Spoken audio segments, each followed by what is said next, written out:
Hello, എല്ലാവർക്കും പുതിയൊരു വീഡിയോയിലേക്ക് സ്വാഗതം. ഇന്നലെ ഞാൻ എൻ്റെ വീട്ടിൽ പോയിട്ടുണ്ടായിരുന്നു. അപ്പോൾ അവിടുത്തെ ചെടികളും കൃഷികളും ഒക്കെയാണ് ഇന്നത്തെ വീഡിയോയിൽ ഞാൻ കാണിക്കുന്നത്. കൂടാതെ നല്ല അടിപൊളി ഒരു ഫിഷ് ബിരിയാണി റെസിപ്പിയും കൂടി ഞാനിതിൽ ഉൾപ്പെടുത്തിയിട്ടുണ്ട്. അപ്പോൾ വീഡിയോ മുഴുവനായിട്ട് തന്നെ കണ്ടു നോക്കണേ. അപ്പോൾ അവിടുത്തെ ചെടികളൊക്കെ ഒന്ന് കണ്ടു നോക്കാം.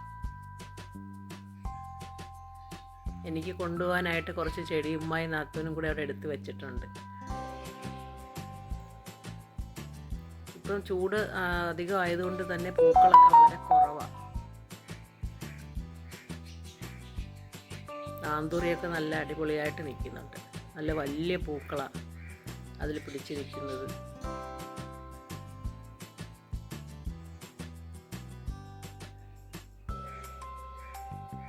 നമ്മുടെ കൈപ്പത്തിയെ കാട്ടി നല്ല വലിപ്പമുള്ള പൂവായിരുന്നു അതൊക്കെ. നല്ല റെഡ് കളറ്.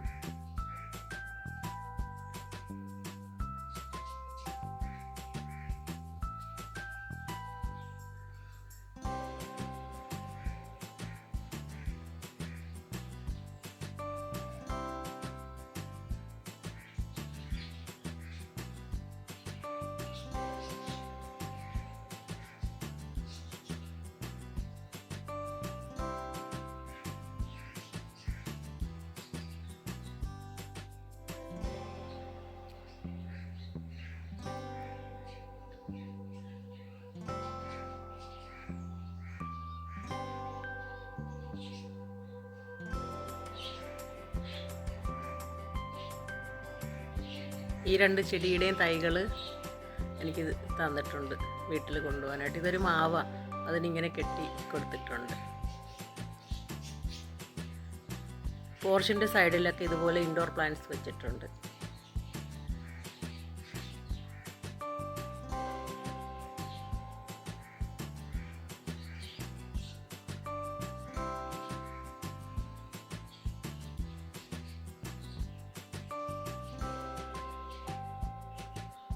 ബോഗൺവില്ലയൊക്കെ അത്യാവശ്യം പൂത്തു തുടങ്ങിയിട്ടുണ്ട്.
ഇപ്പം കൃഷിയൊക്കെ ചേർക്കാനുള്ള വളവും ഇറക്കി വെച്ചിരിക്കുന്നതാണ് ഇതൊക്കെ.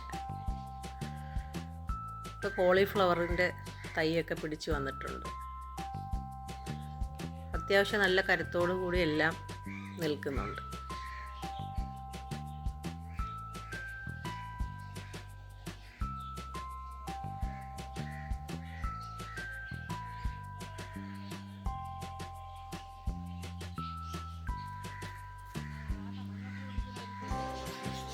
കോവയ്ക്കയും പിടിച്ചു തുടങ്ങിയിട്ടുണ്ട്.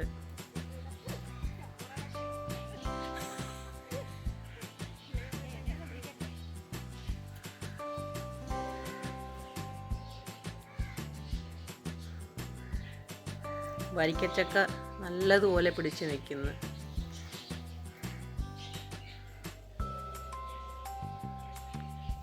ഒന്നും വിളഞ്ഞ് പരുവായിട്ടില്ല.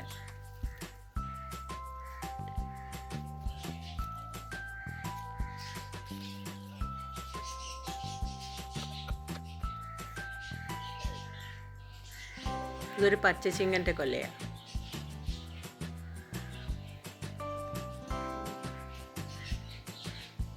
ഇതൊക്കെ നല്ല ഹൈറ്റിലാണ് നിൽക്കുന്നത്. ഇത് ചുമന്ന കദളിപ്പഴം.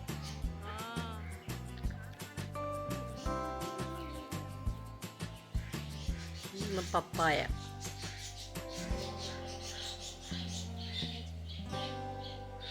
പൈനാപ്പിൾ അത് പൂത്ത് പിടിക്കാൻ തുടങ്ങിയതേ ഉള്ളൂ. അതിൽ ചെറിയൊരു കാ വന്നിട്ടുണ്ട്.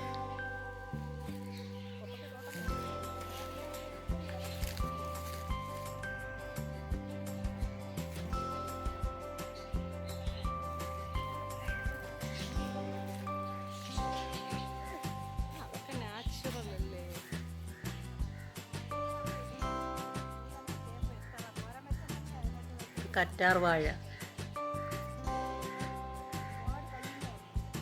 പിന്നെ ഉച്ചയ്ക്ക് ഊണും വീട്ടിൽ നിന്ന് കഴിച്ചിട്ടാണ് വന്നത്. മീൻ വറുത്തതും പാവയ്ക്ക വറുത്തതും അച്ചാറും ചോറും സാമ്പാറും മീൻ കറിയും വെള്ളവും മോരും ഇതൊക്കെ കൂട്ടി അടിപൊളി ഊണൊക്കെ കഴിച്ചിട്ടാണ് ഞാൻ വന്നത്. അപ്പോൾ ഞാൻ കൊണ്ടുവന്ന ഉടനെ തന്നെ ഒരു ബക്കറ്റിൽ വെള്ളം നിറച്ചിട്ട് ആ ചെടികളെല്ലാം അതിൽ മുക്കി വെച്ചിരുന്നു. അപ്പം നമ്മൾ വെക്കുന്ന സമയമാകുമ്പോൾ നല്ല ഫ്രഷായിട്ട് ഇരിക്കും. അതിനിടയ്ക്ക് എനിക്ക് കുറച്ച് തുണികളൊക്കെ ഒന്ന് വിരിക്കാനുണ്ടായിരുന്നു. അതൊക്കെ വിരിച്ചിട്ട് ഈ കൊണ്ടുവന്ന ചെടികളൊക്കെ ഒന്ന് നട്ടു കൊടുക്കാനായിട്ട് ഞാൻ ചെടിച്ചട്ടിയൊക്കെ എടുത്ത് വയ്ക്കുകയാണ്. അപ്പോൾ കുറച്ച് മണ്ണൊക്കെ നിറച്ച് ഞാൻ മുന്നേ ചെടിച്ചട്ടിയൊക്കെ ഇവിടെ വെച്ചിട്ടുണ്ടായിരുന്നു. പച്ചക്കറിയൊക്കെ നടാനായിട്ട് വെച്ചിരുന്ന ചട്ടിയാണ്. അപ്പം ഈ ചെടികൾ കൊണ്ടുവന്ന സ്ഥിതിക്കിനി അതിനകത്ത് ഈ ചെടികളൊന്ന് വെച്ച് കൊടുക്കാമെന്ന് വിചാരിച്ചു. അപ്പം മണ്ണൊക്കെ ഒത്തിരി അങ്ങ് ഉണങ്ങിയിരുന്നത് കൊണ്ട് എല്ലാം ഒന്ന് നനച്ചു കൊടുത്തിട്ട് നന്നായിട്ടൊന്ന് കൊത്തി ഇളക്കി കൊടുത്തിട്ടാണ് ഞാനതിൽ ചെടികൾ നട്ടു കൊടുത്തത്. അപ്പോൾ വളമൊക്കെ ഇട്ട് സെറ്റ് ചെയ്ത് വെച്ചിരുന്നത് കൊണ്ട് നമ്മളിപ്പോൾ അതിനകത്തിന് ഞാൻ വളമൊന്നും ചേർത്ത് കൊടുക്കേണ്ട ആവശ്യമില്ല. ഇനി ഈ ചെടികളൊക്കെ വെച്ച് ഒന്ന് വേര് പിടിച്ച് തുടങ്ങുന്നതിന് ശേഷം വളമൊക്കെ ചേർത്ത് കൊടുത്താൽ മതി. ഇപ്പോൾ ഞാൻ ആ ചെടികളൊക്കെ ഒന്ന് നട്ടു കൊടുക്കട്ടെ.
അപ്പോൾ ഇതിൽ ഞാൻ കുറച്ച് 10 മണി ചെടികളായിരുന്നു നട്ടിരുന്നത്. അപ്പോൾ അതെല്ലാം അങ്ങ് വലുതായി പൂവൊന്നും പിടിക്കാതെ മോശമായി തുടങ്ങിയായിരുന്നു. അപ്പോൾ അതെല്ലാം അങ്ങ് പിഴുതു മാറ്റിയതിന് ശേഷം മണ്ണ് നന്നായിട്ടൊന്ന് കൊത്തി ഇളക്കി അതിൽ ഇപ്പോൾ ഞാൻ വീട്ടിൽ നിന്ന് കൊണ്ടുവന്ന നല്ല 10 മണി ചെടികളെല്ലാം ഒന്ന് നട്ടു കൊടുക്കാം.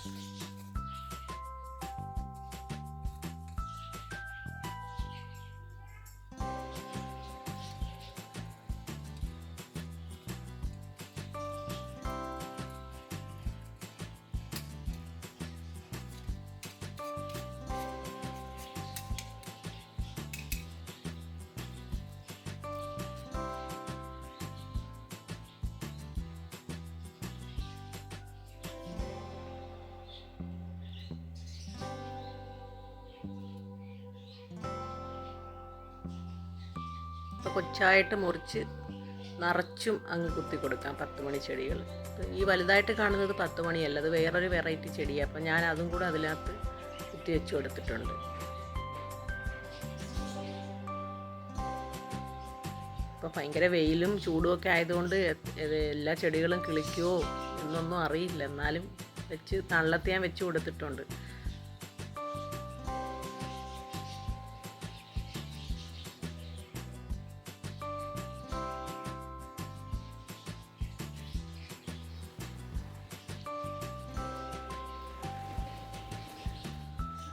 ഇപ്പം നമ്മൾ വെച്ച ചെടികൾക്കെല്ലാം കുറച്ച് വെള്ളവും കൂടെ ഒന്ന് ഒഴിച്ചു കൊടുക്കാം.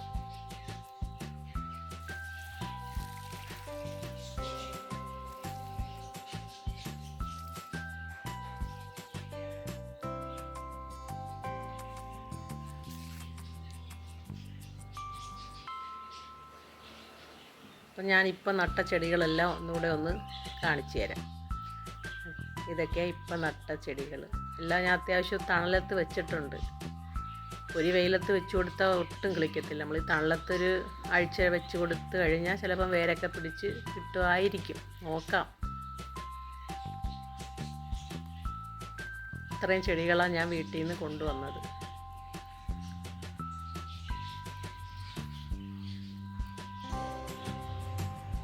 ഇത് നല്ല അടിപൊളി ഒരു ചെടി. എൻ്റെ ആ ഇലയുടെ ബാക്ക് സൈഡ് കണ്ട നല്ല കളറ്. ഉമ്മായി നാത്തൂനും കൂടെ അവിടെ ഓടി നടന്ന് പുഴുതി തന്നത് അതെല്ലാം. അപ്പോൾ ഏതൊക്കെ കിളിക്കുമെന്ന് നമുക്ക് നോക്കാം.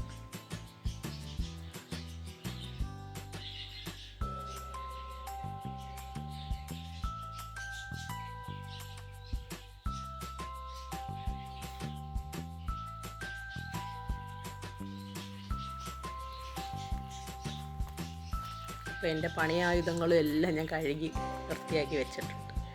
ഇനിയിപ്പോൾ ഡിന്നറിന് വേണ്ടിയിട്ട് ഞാൻ ഇന്നൊരു ബിരിയാണിയാണ് ഉണ്ടാക്കുന്നത്, ഫിഷ് ബിരിയാണി. അതിന് വേണ്ടിയിട്ട് ഞാനിവിടെ 1/2 കിലോ നെയ്മീൻ എടുത്തിട്ടുണ്ട്. അതിലേക്ക് 1 ടീസ്പൂൺ മഞ്ഞൾപ്പൊടിയും 1 ടീസ്പൂൺ കുരുമുളക് പൊടിയും ഒരു പകുതി നാരങ്ങയുടെ നീരും ആവശ്യത്തിന് ഉപ്പും കുറച്ച് മല്ലിയിലയും കൂടെ ചേർത്ത് നന്നായിട്ട് അതിലൊന്ന് തിരുമ്മി പിടിപ്പിച്ച് 1 മണിക്കൂർ മാറ്റി വയ്ക്കാം.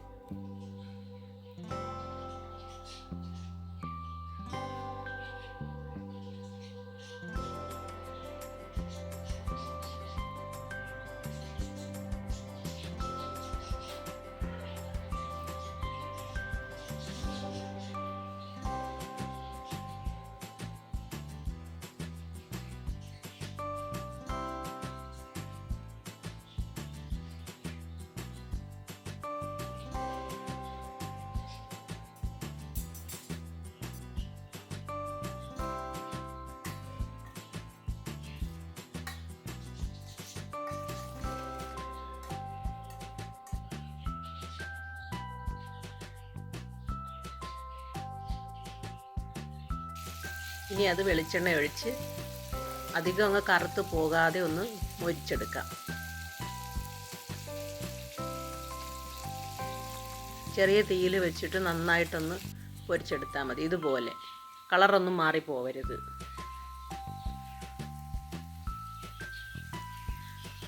ഇനി അതിനു വേണ്ടി മസാല ഉണ്ടാക്കാൻ ഞാനിവിടെ 3 സവാള ഇത് നീളത്തിലരിഞ്ഞ് അതുപോലെ നമ്മൾ മീൻ പൊരിച്ച എണ്ണയില്ലേ അതേ എണ്ണയിൽ തന്നെ ഒന്ന് വഴറ്റിയെടുക്കുകയാണ്.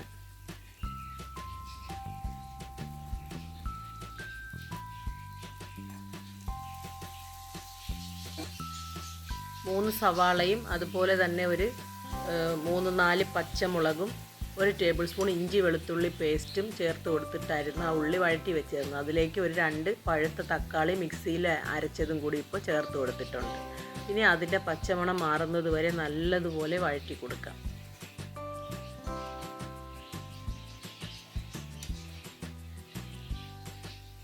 ഇനി അതിലേക്ക് ഒരു പിടി മല്ലിയിലയും പുതിനയിലയും കൂടി ചേർത്ത് കൊടുക്കാം. 1 ടേബിൾ സ്പൂൺ തൈരും കൂടി ചേർത്ത് കൊടുക്കാം.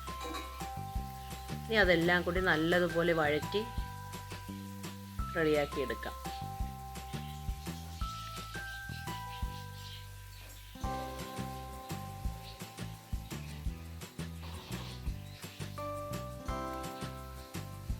ഇതിൽ നമ്മൾ അധികം മറ്റുള്ള മസാലകളൊന്നും ചേർക്കുന്നില്ല. ഇതിൽ ഫിഷ് ബിരിയാണി മസാല മാത്രമേ ചേർക്കുന്നുള്ളൂ. അല്ലാതെ വേറെ മുളക് പൊടി മല്ലിപ്പൊടി അങ്ങനത്തെ ഐറ്റംസ് ഒന്നും ഇതിൽ ചേർക്കുന്നില്ല. അല്ലാതെ ഇത് ഉണ്ടാക്കിയെടുക്കുന്ന അല്ലാതെ തന്നെ ഇത് നല്ല അടിപൊളി ടേസ്റ്റാണ് ഈ ബിരിയാണി.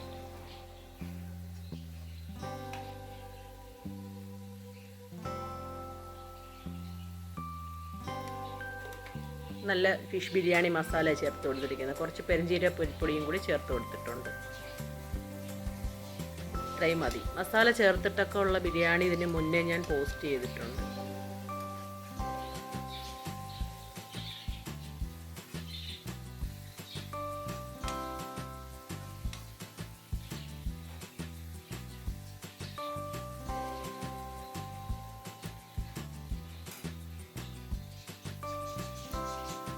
കുറച്ച് കറിവേപ്പിലയും കൂടി ചേർത്ത് കൊടുക്കാം.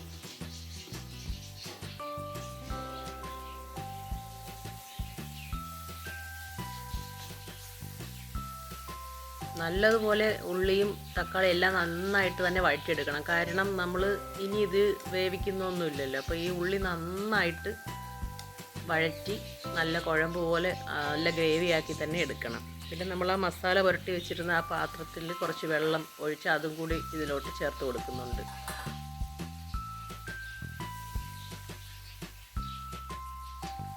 നമുക്ക് ഗ്രേവി എത്രത്തോളം ആവശ്യമുണ്ടോ അതിനനുസരിച്ച് കുറച്ച് ചൂടുവെള്ളം കൂടി ഈ സമയത്ത് ചേർത്ത് കൊടുക്കാം. എന്നിട്ട് ഈ അരപ്പിനെ നല്ലതുപോലെ തിളപ്പിച്ചെടുക്കണം.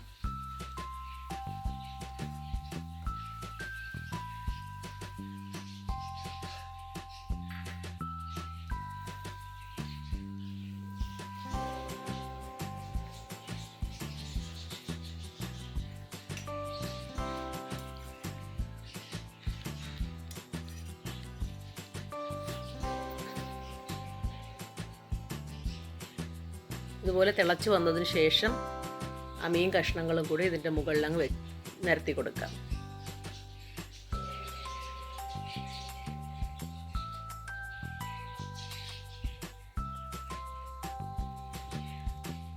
നമ്മളിനിയിപ്പോൾ ഒരുപാടിട്ട് ഇളക്കി ആ മീനങ്ങ് പൊടിഞ്ഞൊന്നും പോകുന്ന വിധത്തിൽ അങ്ങ് ഇളക്കിയൊന്നും കൊടുക്കേണ്ട ആവശ്യമില്ല. ചെറുതായിട്ടൊന്ന് ഒതുക്കി വെച്ച് കൊടുത്താൽ മതി.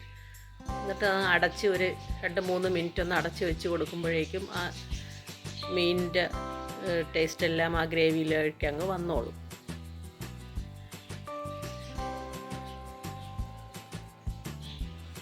ഈ സമയത്ത് നമുക്ക് ചോറൊന്ന് വേവിച്ചെടുക്കാം. അതിനുവേണ്ടി ഒരു ഗ്ലാസ് അരിക്ക് 1.5 ഗ്ലാസ് വെള്ളം എന്നുള്ള കണക്കിൽ ഞാനിപ്പോൾ എടുത്തിട്ടുണ്ട്. അതിലേക്ക് പട്ട ഗ്രാമ്പു ഏലക്കെല്ലാം ചെറിയ അളവിൽ ചേർത്ത് കൊടുക്കാം.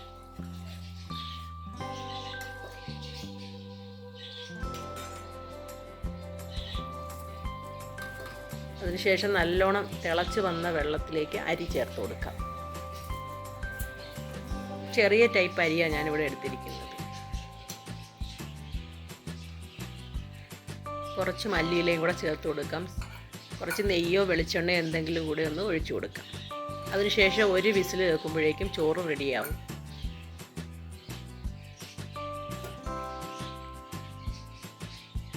ആവിയൊക്കെ പോയി കഴിഞ്ഞ ഉടനെ തന്നെ തുറന്ന് നമുക്ക് ദം ചെയ്യാൻ വേണ്ടിയിട്ട് തുടങ്ങാം. അപ്പോൾ ഞാനിത് ഉടനെ തന്നെ ഇളക്കുന്നത് കൊണ്ട് നമുക്കൊരു ഒട്ടൽ പോലൊക്കെ ഇപ്പോൾ അത് തോന്നും. പക്ഷേ അത് വെറുതെ തോന്നുന്നേ ഉള്ളൂ, അത് ഒട്ടത്തൊന്നുമില്ല. നമ്മളത് പകുതി ഞാനിങ്ങനെ മാറ്റിയെടുത്തിട്ട് ഇടയിലാണ് ഞാൻ മസാല ഇട്ട് കൊടുക്കുന്നത്. അതിന് വേണ്ടിയിട്ട് ഞാൻ അതിൻ്റെ പകുതി ചോറിങ്ങ് മാറ്റുന്നുണ്ട്. കുക്കറിൽ തന്നെയാണ് ദം ചെയ്തെടുക്കുന്നത്.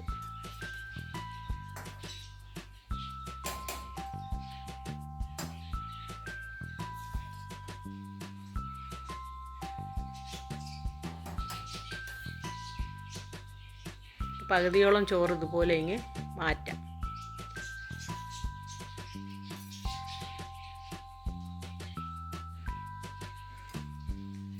ഇനി അതൊന്ന് നിരത്തി വെച്ച് കൊടുത്തതിന് ശേഷം അതിലേക്ക് നമ്മൾ തയ്യാറാക്കി വെച്ചിരുന്ന മീനിൻ്റെ മസാല ചേർത്ത് കൊടുക്കാം.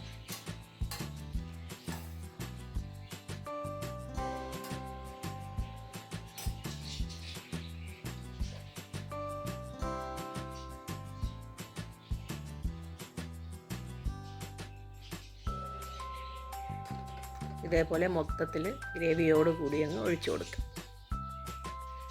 ഇനി അതിൻ്റെ മുകളിൽ നമ്മൾ ഈ മാറ്റി വെച്ച ചോറില്ലേ, കണ്ടോ ഇതുപോലെ. അപ്പോൾ നമ്മൾ ഈ മാറ്റി വെച്ച ചോറും കൂടി അതിൻ്റെ മുകളിൽ മൊത്തത്തിൽ ഇട്ട് കൊടുക്കാം.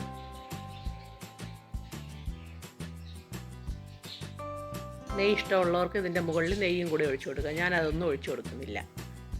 കുറച്ച് മല്ലിയിലയും കൂടെ വിതറി നമുക്ക് ഒന്ന് അടച്ചു വെച്ച് കൊടുക്കാം. ഉള്ളി പൊരിച്ചതൊക്കെ ഇഷ്ടമാണെങ്കിൽ അതും ഈ സമയത്ത് ഇട്ട് കൊടുക്കാം. അടച്ചു വെച്ച് ഒരു അരമണിക്കൂർ കഴിയുമ്പോൾ തീയൊന്നും കത്തിക്കേണ്ട ആവശ്യമില്ല. നല്ലോണം വെന്തതാണല്ലോ എല്ലാം, അതുകൊണ്ട് ഇപ്പം നല്ല അടിപൊളി നെയ്മീൻ ബിരിയാണി ഇവിടെ റെഡി ആയിട്ടുണ്ട്. ഇത് പെട്ടെന്നങ്ങ് ഉണ്ടാക്കിയെടുക്കാനായിട്ട് പറ്റും നമുക്ക്. ആ ഉള്ളി വഴറ്റിയെടുക്കുന്ന ഒരു താമസം മാത്രമേ ഉള്ളൂ. ഒരു സൂപ്പർ ടേസ്റ്റ്. നല്ല ചോറ് കണ്ടോ, നല്ല ഒട്ടൊന്നും ചെയ്തിട്ടില്ല, നല്ല ഒന്നൊന്നായിട്ട് തന്നെ കിടപ്പുണ്ട്. നമ്മൾ ആ ചൂടോടുകൂടി ഇളക്കുമ്പം കുക്കറി വയ്ക്കുന്ന ചോറ് നമുക്ക് തോന്നും പശ പോലെ ആയി പോയിന്ന്. പക്ഷേ അങ്ങനെയൊന്നും ആവത്തില്ല. വെള്ളം നമ്മൾ സൂക്ഷിച്ച് എടുക്കണം. വീഡിയോ കണ്ട എല്ലാവർക്കും താങ്ക് യു.